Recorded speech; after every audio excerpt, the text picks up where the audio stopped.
sidoo kale idin taxi kara macluumaad fara badan oo khalad ah oo aan u aaminsanahay inay yihiin kuwa sax ah. buurta adduunka ugu dheer waa Everest, maya waa Mauna Kea.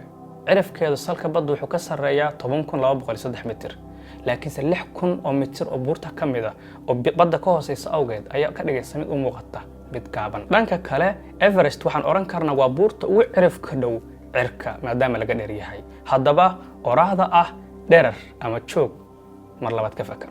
Christopher Columbus ayaa helay qaaradda America, maya ma ahan. Christopher Columbus horaantiis ka hor qaaradda America dhanka bari yani Afrika, Yurub iyo xitaa Aasiya badmaxyo badan oo ka soo shiraacday oo dhulkaas tagay ayaa jiray. laakiinse Christopher wuxuu ahaa Europeaniski ugu horeeyay ee tagay qaaradda America. ma oranayo helay ee waxaan oranayaa tagay sababtoo ah isaga hortiis dad meesha ku noolaa baa jiray oo hore u deganaa.